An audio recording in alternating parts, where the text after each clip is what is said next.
Okay, we're going to look at the 3 elementary row operations for Gauss-Jordan elimination.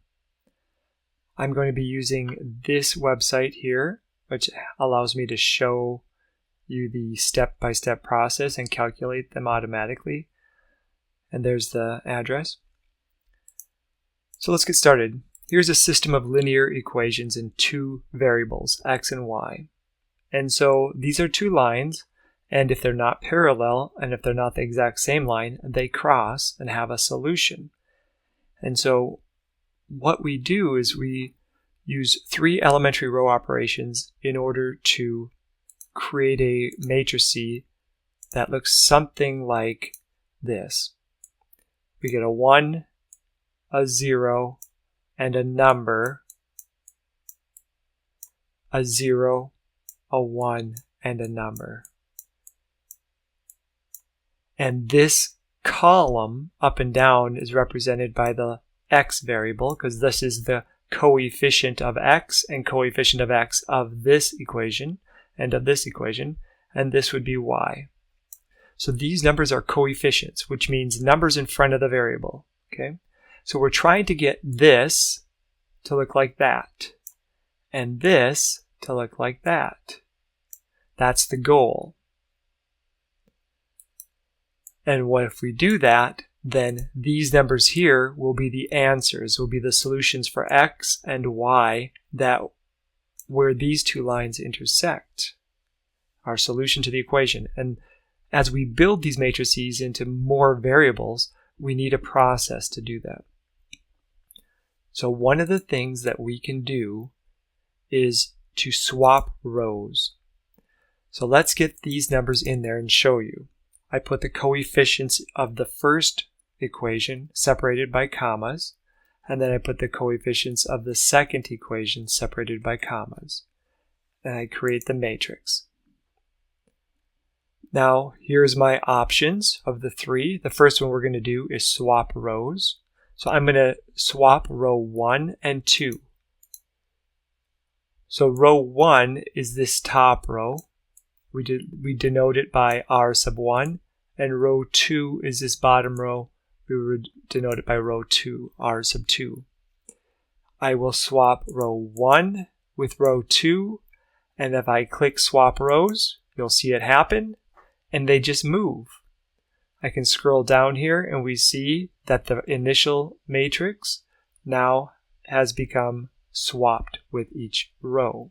And we see that row 1 and row 2 have been swapped. Why would we want to do this? Well, we can do this because they're just equations, right? This equation up here and this equation, we can just move them up and down. It doesn't matter which one's on top. We want to do that because, again, we're aiming for a 1 in where the 6 is, a 1 where the 3 is, and 0s where the 12 and 1/2 are. So in case we have a 1 and we want to move it up or down, we can do that. The second thing we can do is multiply each row by whatever number we want. So you can think about that.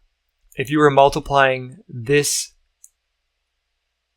equation here by any number you want, as long as you multiply the left-hand side by a number, say, it doesn't matter, 10,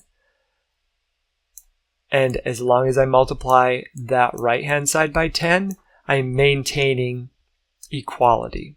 That's something when solving equations we've talked about before. You can multiply any number you want on both sides of the equation. So we're going to take that fact and do it here. We're going to create a 1 where the 1/2 is, because it's easy. Why is it easy? Because if I just multiply that 1/2 by the number 2,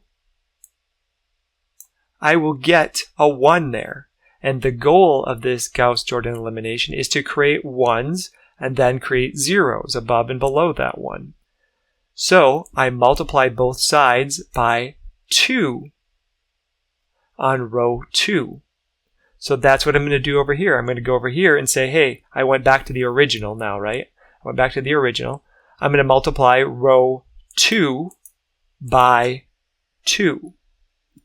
And as I do that, when I click the button, you'll see the 2 go through, and then each item in row 2 gets multiplied by 2. Now I have a new row. Row 2 has become 2 times row 2. Now I have that 1. What we're doing is we're actually using elimination between the two equations, but we need this process for more than just x and y. We need it for x, y, z, or even 4 variables. So now we're going to continue in the process. The third operation that we can do is multiply and add. That's what this row replacement is. Add something times to a row and replace it to another row. Well, this is where we're looking for zeros now. So, for example, I have my 1 now in this spot. I'd like to create a 0 above it. Why? Because the goal is to have a 1, a 0, and a 0. And then the answers will be here in this last column. So in order for this process to work, step 1 is to get a 1 in any of these 4 spots. I happen to get a 1 here through my choice of multiplying by 2. Second step is now to take this row, row 2, multiply it by a number and add up so that this spot becomes 0. What number will that be? Well, if I multiply by -3 on row 2 and add up and replace, I will create 0, correct? -36, -3, I'm multiplying by -3, and then -132. Okay, that's the work. Now I take those numbers and I add them up right here. So -36 plus 12 is -24. -3 plus 3 is 0. -132 plus 8 is -124, I believe. And then I replace that top row with those new numbers. So let's see how that works. Add -3 times row 2 and add it to row 1. -24, 0, and -124.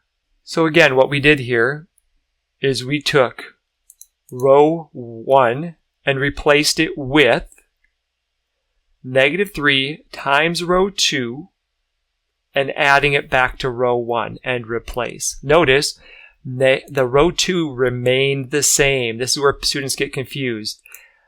We did not change row 2 to this. This is a calculation on the outside.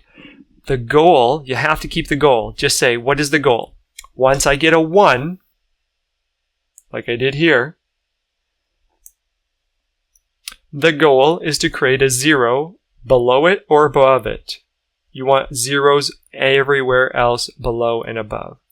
So as I created a 1, I take and multiply by a number and add up to create a 0 above it. Thus, the other numbers change as well, but now I'm on my way to this 1, 0, 0, 1, number.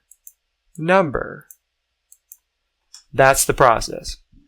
So in this video, I'm just showing you the 3 operations, and they are swapping rows, multiplying a row by any number, and then this row replacement, where you actually multiply by a number and then add it to another row and replace. In another video, I'm going to go through this whole problem until the end to solve it using this elementary row operation.